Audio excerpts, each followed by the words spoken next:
because people don't want to go along, Kyle. It's because in a lot of these cases, the agents are aiming higher than the teams. I mean, it's always this way, but the agents are trying to use percentage of the cap in the old way, and teams are like, we'll give you a bit of a boost, but we think what you're asking is too much, and they can't find the sweet spot. Oh, yeah, I can see that. Interesting.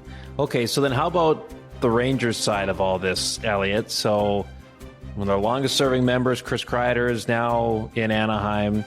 It was a tough season for them. You got a new head coach there. What's next for them? Are they a team, when you think offer sheets this summer, could that be part of their approach potentially? I think the thing that's really interesting is that the words offer sheets are getting mentioned with them, and they're not really having a problem with it. Like, they're not. Sometimes you hear like about offer sheets. Oh, we don't believe in that, or we're not going to do that, or we're not interested in that. The Rangers don't seem all that bothered by the fact people are linking them to offer sheets.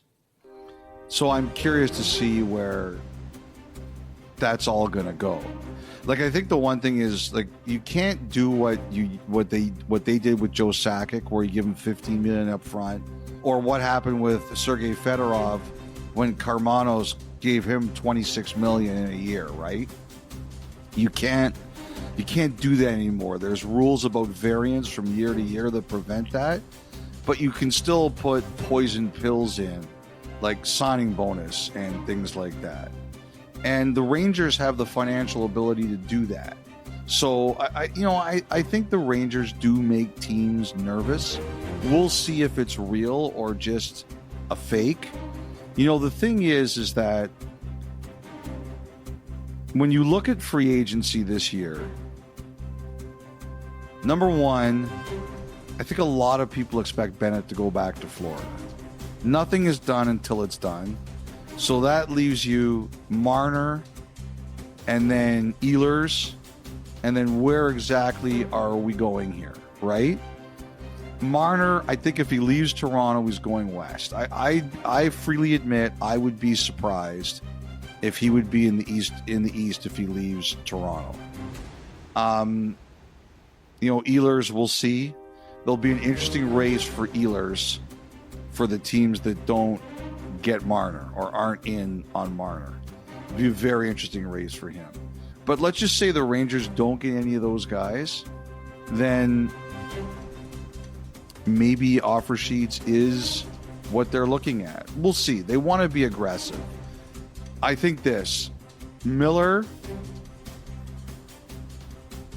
a couple other teams told me that the reason we're hearing a lot of Miller's name is that they don't want to give him term. They've indicated if they sign him to an extension, it's not going to be a long-term extension. And that's why his name is out there. Lafreniere, I'll tell you, I get pushback on it. I have teams telling me they don't believe. It's like what we said about William Karlsson the other day. If he's available, if it's not widely known. If Lafreniere is available, it's not widely known. I got big pushback on Karlsson, and I got big pushback on Lafreniere. So that's what I'll say about those situations.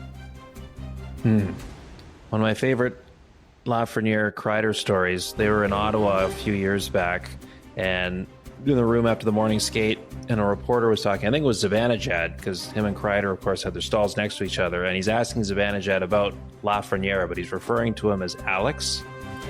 He's saying, oh, with Alex this, and Kreider overhears him, and he cuts the reporter off, and he goes, who's Alex? And the reporter kind of stops, and he points down the dressing room, and he goes, Lafreniere. And Kreider looks at him and goes, it's Alexi. And corrected him. I thought, wow. Good teammate. I remember Kreider 2012 playoffs, just covering that insane run he came on when he first showed up. Like, the Rangers fans, they loved Kreider. And it was interesting because Kreider went after the hard year the Rangers had this year. You know, everybody here went out talking nice about everyone else. The Rangers did what they should do with the proper credit and tribute and video for Kreider. And Kreider thanked the Rangers for how they handled this. And I'll say this. Never, as we were waiting for the delay, once it first got reported and it happened, never once did I get the sense it wasn't going to happen. Like, everybody I spoke to, and they were all from kind of different points of emphasis, no one ever suggested to me that they thought it was in trouble.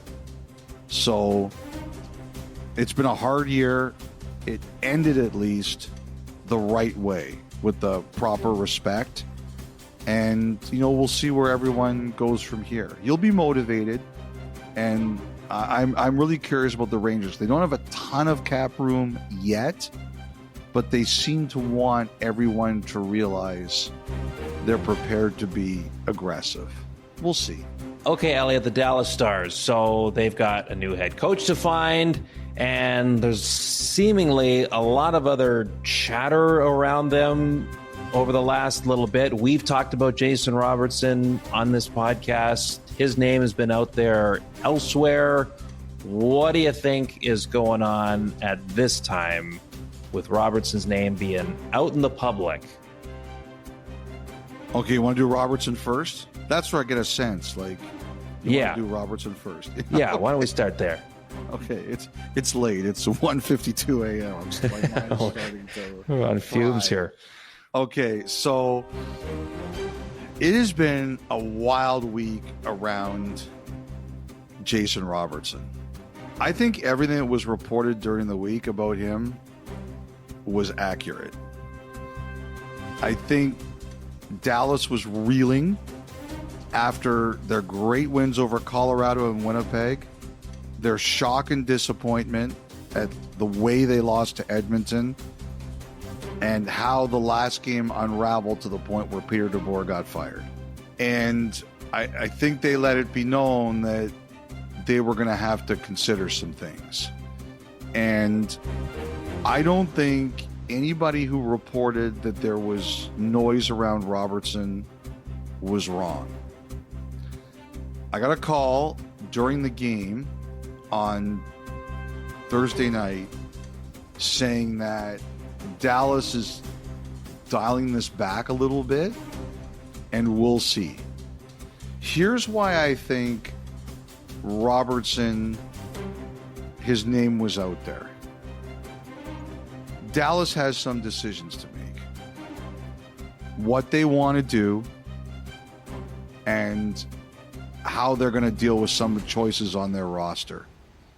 And I think they wanted to have an idea of what was out there for their players, and should we make any decisions before we know what some of these market values were. And I think Robertson was one of those players. And to me, Robertson, I think if he would have gotten traded, it would have been for one of two things. A great player in return, obviously. Or two, could they recoup what they gave up to get Rantanen? Which would allow them to get draft picks, maybe get a good young player, replenish themselves, and either keep all that and use because they're really good at drafting and developing, or maybe move it for something else. Whatever. I think there was two things. That was, A, do we get a great player for him?